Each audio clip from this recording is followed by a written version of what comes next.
And you're still with the University of Houston. Mm-hmm. So assuming you did the fellowship, Mm-hmm. and you taught for... It was a 3-year program. Three-year program? Taught there for 3 years. And how long has that been since now? Because now I know you're still teaching at the university, Mm-hmm. so what year teaching are you at now? So this will be my 4th year of teaching university level. Very cool. Painting and... Drawing. Painting and drawing. Yep. All right. Do you enjoy teaching? I love teaching. I was actually a little fearful about originally accepting the fellowship. I knew I'd be good at it because I've always been good with working with other people. I've always been good at teaching things, but I didn't know if I would actually like it. Right? There's a lot of nuances So to teaching. I was actually very surprised that I did, and not only was I good at it, I actually really liked teaching it. So I was very excited to continue teaching at the university. Very cool. So let's talk a little bit about process. We're surrounded by some of your works here in your lovely home. Thank you for having us. Right now you're focused in acrylics, right? Mm-hmm. And I know that you dabbled in other mediums before, but let's talk about acrylic first. That's what you're working with right now. What draws you to use acrylic as your medium? Acrylic, as you can see from this one right here, occasionally I'll silk screen images on it as well. And acrylic dries fast, and because I'm a super impatient person, and I do a lot of layering. Mm-hmm. Sometimes it's like an immediate thing that I need to do. I need to layer, and I want to do it fast, and acrylic dries really fast, so. A need for that instant gratification. Well, not quite instant, it still takes time to dry, Mm-hmm. But yeah, the flexibility to do something and then move on. So you mentioned silk screening, Mm-hmm. and I know you have a history with printmaking as well. And I can see you've got some text here in your background. Is that something you silk screen, or do you directly paint that? Oh yeah, no, actually, so the only element here that's actually silk screen is the screen. The texture? Yeah, that texture. All of the words are all hand painted. So, though they look like they're silk screened, They're very crisp. I lines. actually think it's faster for me to hand paint them than to go through the process of silk screen, and generally because I'm only choosing one word per painting, Mm-hmm. and it's just for that one painting. Okay. What's the relevance of the text you select? Like this one says permanent. The idea, so this one is Bouquet for the Noisemakers, and that was specifically thinking about the people around us that are really loud and they make an impact in our life, and they make an impact in other people's lives. So I was circling around this idea of like what's loud, and at that point I was incorporating actually putting flowers in and out of my bouquets. I'm calling all of them bouquets, even though some of them don't even have flowers. Right. Some of them more become like the essence of the idea rather than an actual bouquet.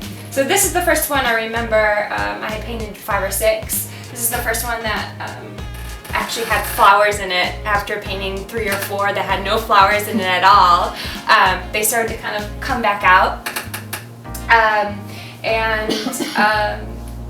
Of course, things that make noise kind of came into my life in very strange ways, and it kind of felt like it needed to be.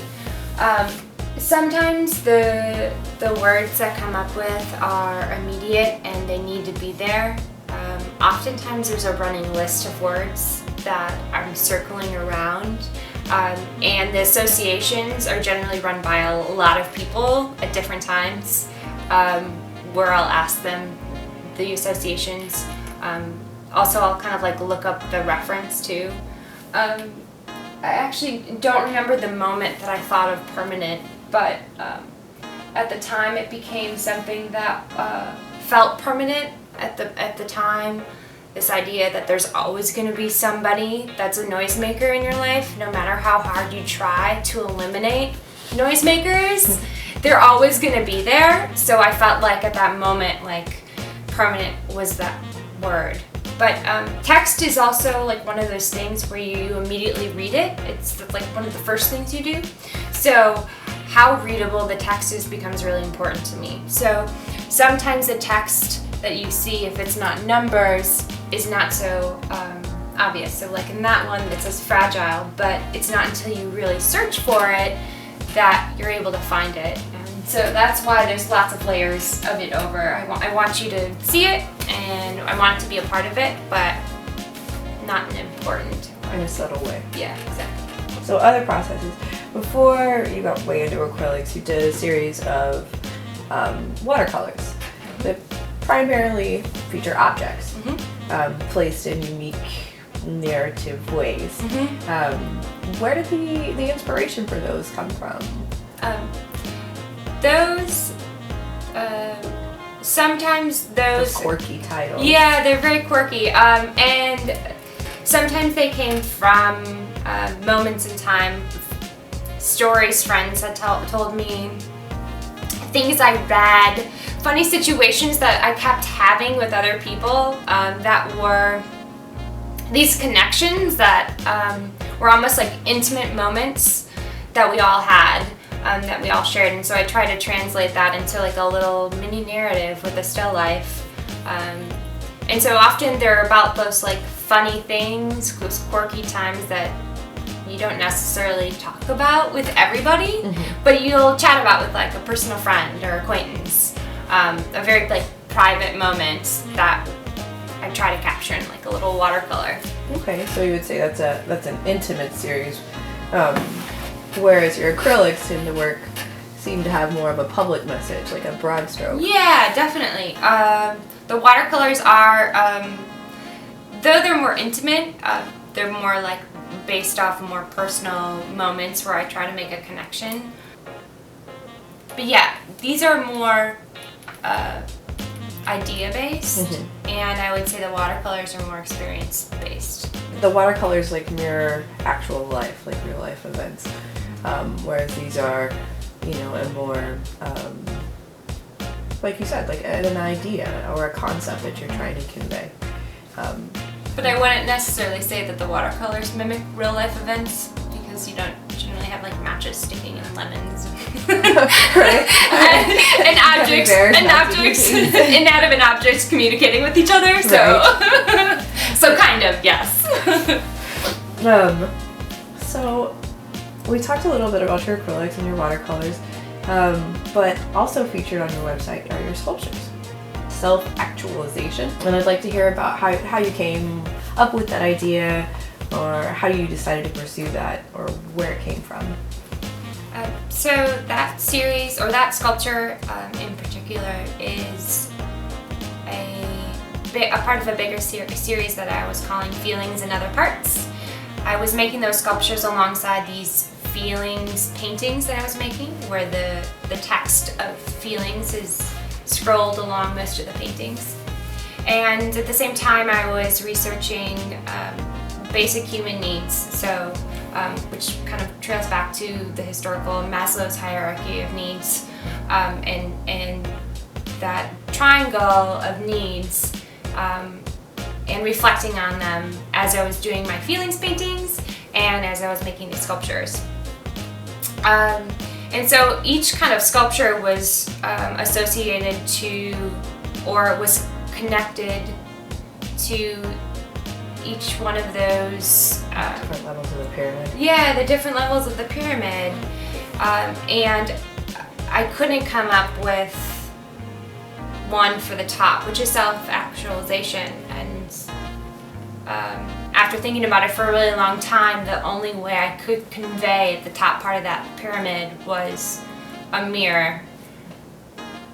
Right, because you can't actualize unless you reflect. Right. So there was no other way for me to communicate. So that is like one of my sculptures where it was very found objects put together. This is all I needed for that. So let's talk about current exhibitions, current shows, things that are going on now. We talked, or I saw that you currently have a piece that is being held by the Linding Library, the art lending library. It's in Houston and Galveston. Can we talk a little bit about that? What's up with that? Nick Barbie created the lending library. It's out of Galveston, and my watercolor is part of it. You can join part of the lending library and borrow work, and he's starting to build up a collection where you can take out art just like you can take out books. Very cool. Let's talk about the Houston art scene. So I know you're not a native, but you've been here a number of years. So I would imagine you're fairly invested in the scene. Would you say it's a welcoming place to come into as a visual artist? Yes, I think so. Houston's very different from the other cities I've lived in. It's really big, and so the art scene is pretty big as well. And when you say big, you mean it's like a very diverse scene, or like in types of art, not so much ethnicity, but yeah, it is. It's very unique. There's a lot of opportunities here. I think in Texas in general that most of the country doesn't know about. Right. Which is really... People associate Houston with art? Yeah, I mean, I grew up in the Midwest, and I came from Portland, Oregon, and there's a stigma upon Texas, and I don't think... I lived in other states most of my life, and so I was surprised to learn how wonderful Houston's art scene was before I even moved here. And so it still feels like there's something really hidden and secret about it. I mean, to me as an outsider, because there's a lot of wonderful collections, like the Menil collection. It's just, there's such wonderful art treasures in this city that are here and are accessible that aren't available in all cities across the country. That it's not just the artists that are working and living here, but the art that's like available all the time here is amazing. Very cool. So my last question is, why do you make art? Why do you choose to do this with your life? It's not an easy task. It takes years of dedication. And apparently I don't like to do the easy thing. I think I need to make it. It's an avenue that speaks to people. I mean, like, there's no language barrier with visual art. Yeah, that's a very good point. So would you say your work is like a cathartic release of emotion, or? Oh goodness, I wish it was that. I try and tell myself that. I would like to. I think I try to tell other students that it is that, and it can be, but and I think maybe at times for me it has been. I mean, I probably read and listen too much of the current political environment that makes me go crazy right now. It's a little scary. So I think it's hard to say that my work is completely separate from that, or separate from my personal life, but now I forget the original question. Do you feel like creating art is like an emotional experience for you as well? Like you're emotionally invested in the work you create? Well, I don't think, I think over time as an artist you become less emotionally invested. There are times where there's a lot of meaning and emotion that I think goes into each piece, but I wouldn't necessarily say there's an investment because there's always a parting time. So as much as I put into it, it's going to exit from my life. So I'm passing it on to another person who's going to hang that up in their house or in their world, and so there's only so much investment you can put into something that you let go of constantly. Right. That makes sense. All right. I think we hit everything again.